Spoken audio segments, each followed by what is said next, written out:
warahmatullahi wabarakatuh. Rabbuna lakal hamdu hamdan katsiran thayyiban mubarakan fih mubarakan alaihi kama yuhibbuna wa yarda. Asyhadu an la ilaha illallah wa asyhadu anna Muhammadar Rasulullah. Allahumma sholli ala sayyidina Muhammad wa ala ali sayyidina Muhammad. Amma ba'd. Segala puji hanya milik Allah, senantiasa kita panjatkan kehadirat Allah atas limpahan rahmat, hidayah, dan nikmat. Dengan izinnya lah kita masih dapat diberikan nafas segar walaupun dalam keadaan pandemi saat ini. Insya Allah tidak menjadikan penghalang semangat kita untuk tetap semangat menjalankan perintahnya, dan tak lain hanya ingin menggapai ridho Allah Subhanahu wa Ta'ala. Amin ya Rabbal Alamin. Salawat serta salam semoga tetap tercurah kepada Nabi besar Muhammad Sallallahu Alaihi Wasallam. Dengan sebab beliau, semua kesulitan dapat terpecahkan, semua kesusahan dapat dilenyapkan, dan semua keperluan akan terpenuhi. Amin ya Rabbal Alamin. Pada kesempatan ini saya akan menyampaikan tausiah yang berjudul pentingnya niat dalam berdakwah. Dari judul ini kita dihadapkan pada satu pertanyaan. Mengapa niat itu penting dalam berdakwah?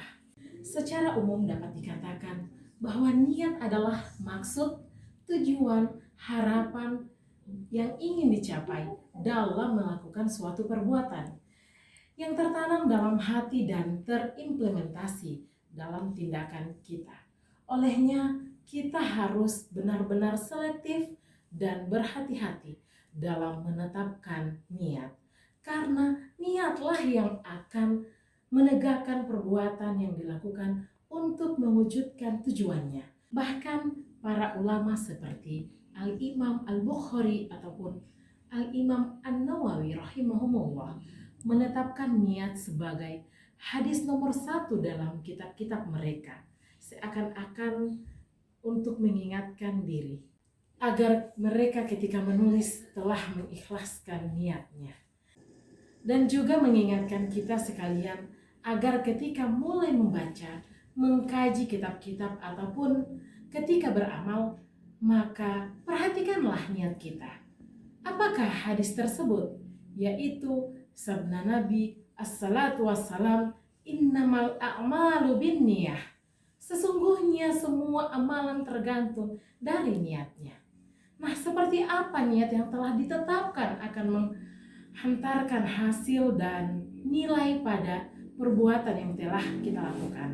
Baik buruknya dan nilai dari apa yang dilakukan tergantung dari niatnya. Demikian pula halnya dalam urusan dakwah. Syekh Ali Mahfuz menyatakan bahwa dakwah adalah mengajak manusia kepada kebaikan dan petunjuk Allah Subhanahu wa Ta'ala, menyeru mereka kepada kebiasaan baik dan melarang mereka kepada kebiasaan yang buruk, supaya beruntung di dunia dan akhirat. Dakwah tidak mutlak dalam bentuk ceramah, berbicara di depan khalayak ramai, atau berdiri di atas mimbar. Dalam aktivitas sehari-hari, sekecil apapun itu dapat bernilai dakwah. Memasuki zaman global seperti sekarang ini, pola dakwah bitadwin atau dakwah melalui tulisan, baik dengan menerbitkan kitab-kitab, majalah, internet, koran, dan tulisan-tulisan yang mengandung pesan dakwah sangat penting dan efektif. Banyak orang yang jadi terkenal bahkan kaya raya karena media. Kondisi inilah yang akan menguji dan memberi nilai pada perbuatan kita.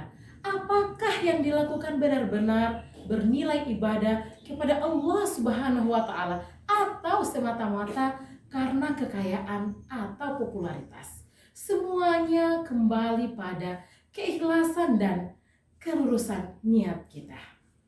Dalam kegiatan sehari-hari, berawal dari rumah, bersaudara, bertetangga, dan bermasyarakat, bahkan bernegara, setiap perbuatan baik dan layak untuk ditiru dapat bernilai ibadah kepada Allah Subhanahu wa Ta'ala. Jika niatnya semata-mata mengharapkan keridhoannya, perbuatan-perbuatan baik itu adalah dakwah yang mengedepankan perbuatan nyata. Hal ini dimaksudkan agar siapapun yang berinteraksi menjadi penerima dakwah atau al-mad'ulah, yaitu mengikuti jejak dan juru dakwah. Apakah perbuatan demikian sengaja dilakukan untuk mendapatkan pujian, sanjungan, pengikut, atau semata-mata dilakukan karena Allah Subhanahu wa Ta'ala? Maka semua tergantung pada niatnya. Niat dalam berdakwah sangatlah penting karena akan menentukan arah dan tujuan dari dakwah itu sendiri. Nah, di akhir tausiah ini, izinkanlah saya untuk menitip kepada semua untuk meneruskan dan mengikhlaskan niat berdakwah semata-mata untuk mengikuti sunnah Nabi Muhammad SAW dan mengharapkan ridho Allah Subhanahu wa Ta'ala atas dakwah yang kita lakukan. Semoga kita termasuk orang-orang yang mempunyai niat ikhlas dalam segala perbuatan amal kita. Amin ya robbal alamin. Demikian yang dapat saya sampaikan. Lebih dan kurangnya mohon dimaafkan. Wabillahi taufiq wal hidayah. Wassalamualaikum warahmatullahi wabarakatuh.